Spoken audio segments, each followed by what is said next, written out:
So if you go to the woods and you're going, going out to the woods to camp, let's say, you may have some anxiety. You know that there's bears in the area. There could be bears. So you have a little anxiety, a little apprehension. You're worried about this. You're worried about the future. Or you might have anxiety of something in the past. But in this situation, you're worried that maybe in the future you may encounter a bear. Now, actually encountering the bear and the bear charging you, that's fear, right? Now, the problem with benzo withdrawal, as it pertains to anxiety, is we're always waiting, we're always reacting already as if the bear is already coming after us. It's not enough. Rumination is sort of begins as the constant fear, or the constant, worry or anxiety that something may happen in the future. Well, what if something happens? What if I don't get off this? What if I get worse? What if I develop some of these symptoms? But then it starts to evolve into fear. And fear says, I am developing akathisia, let's say. I'm soon to develop it, right? It's like the bear charging you from the woods from 30 yards away. It's not on you yet. It's not mauling you yet, but you see it coming towards you. There is an immediate danger happening here. And that's what we start to perceive all these symptoms as. It's not enough to just look at them as a byproduct of benzo withdrawal. Nasty, world's nastiest symptoms. But then we start to say, these are going to lead to worse things, or indeed leading to worse things right now, right? They're in the process of leading us into, they're leading us off the cliff.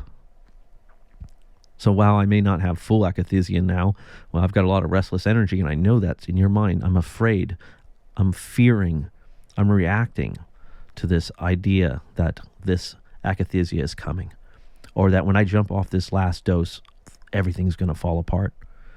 You're already reacting to it. You're already you're in the process of bracing yourself to be mauled by that grizzly bear. In this case, benzos. But of course, in most of these situations, the grizzly bear never arrives. And which is more complicated in this example is, unlike a grizzly bear, the fear of anticipation, the fear, that a constant consuming limbic system rattling fear can actually manifest the grizzly bear. Hence, in this example, manifest the things we're worried about. That heightened fear will keep that anxiety part of our brain hypervigilant, overstimulated, and it becomes a self-feeding kind of back and forth. It's a self-fueling, self-feeding mechanism. I call them benzo-induced self-fueling mechanism of mental illness. It's benzo-induced, though. So, think about that for a minute. Fear and anxiety, and look at what your daily thoughts and the way you're responding to all of this, and ask yourself, how much is it fear and how much is anxiety? Now, part of actually recovering from anxiety, part of treating an anxiety disorder, is indeed learning to separate the fear, and indeed learning to not respond to the fear, to not feed that fear, right? Because it's so much easier to look at your situation right now and ask yourself, what am I feeling? On a terms of anxiety. So you wake up in the morning and your heart rate's going, it's going fast. I'm a little short of breath. I feel that cortisol running through my body. I've got this nervous energy through me.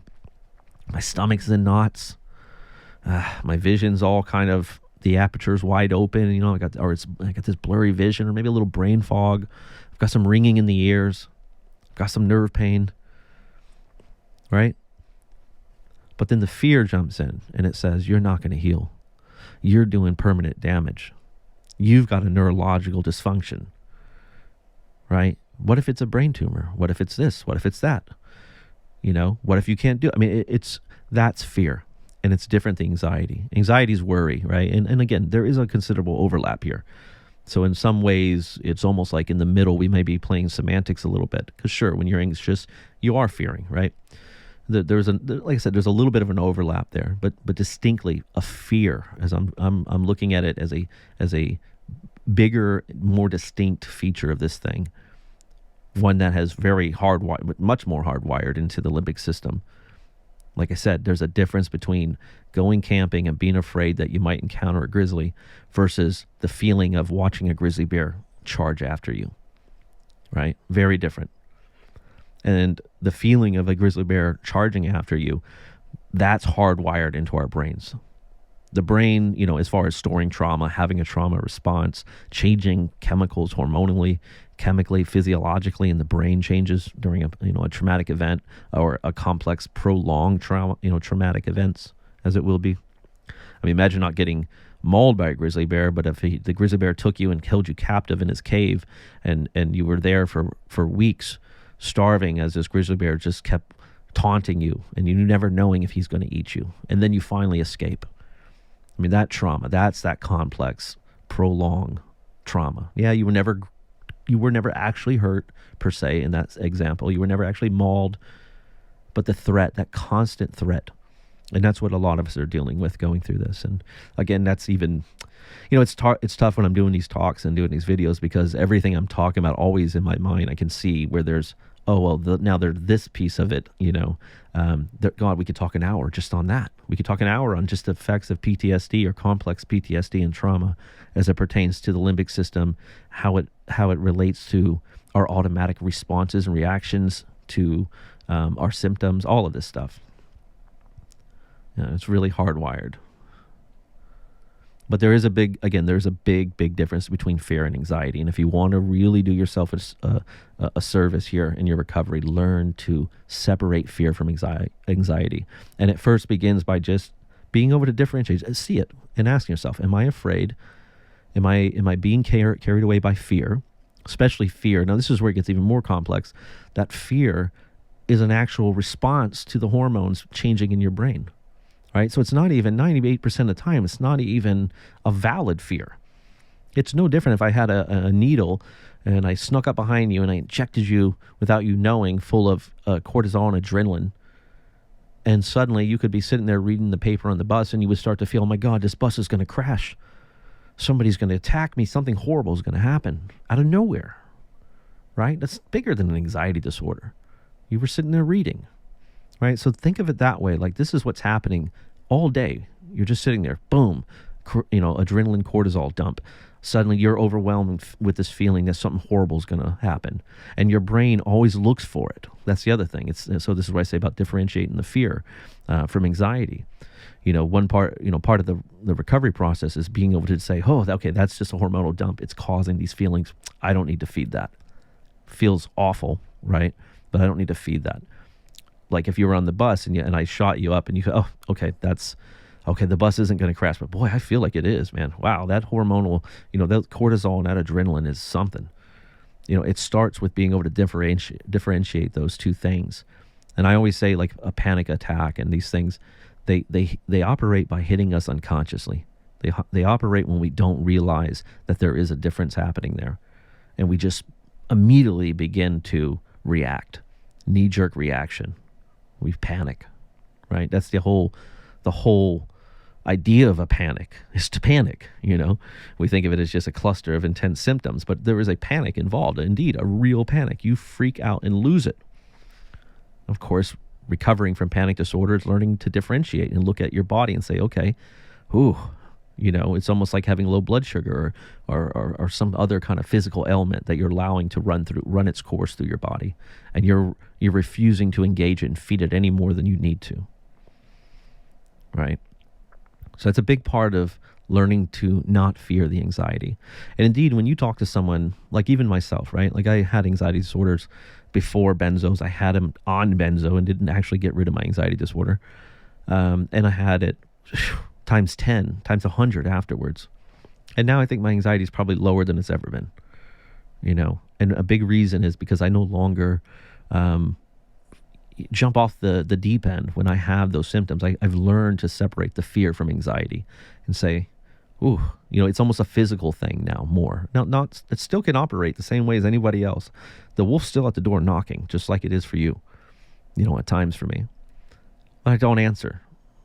And I understand that wolf's an illusion, that he's not real, that it's a chemical process.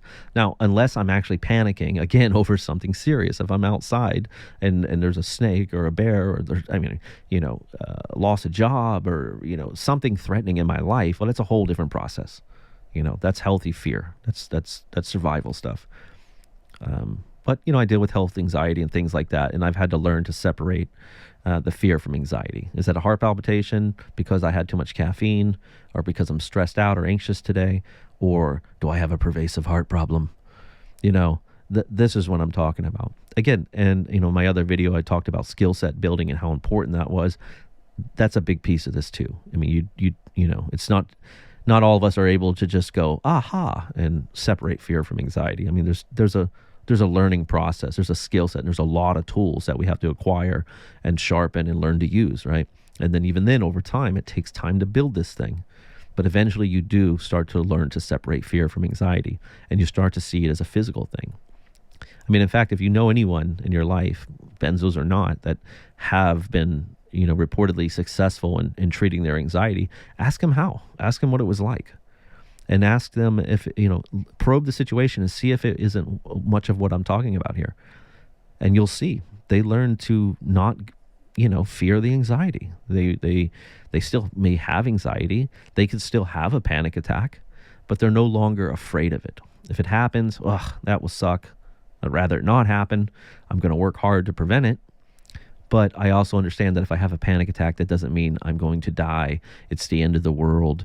I've got to be on meds. My life's going to fall apart. Insert 492,000 different fears that could rise.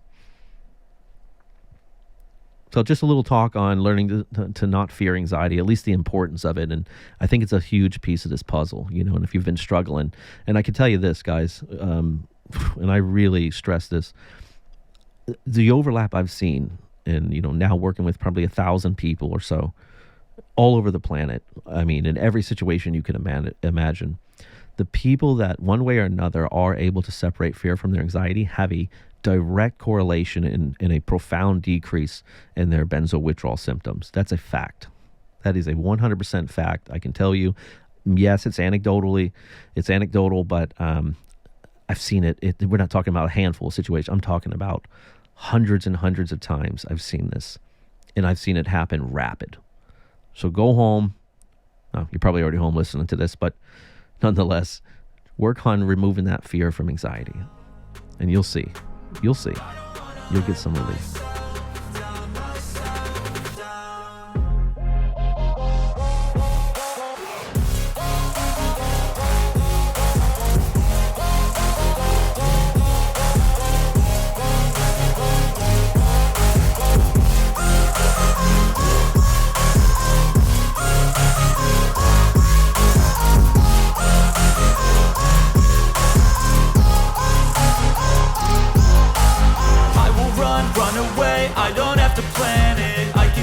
Change my fate, you won't understand it. All alone, that's okay. People I can't stand them. They don't want me to change, keep me where I'm standing. And I don't wanna be where I am. And I want something more, take a chance. It could be possible.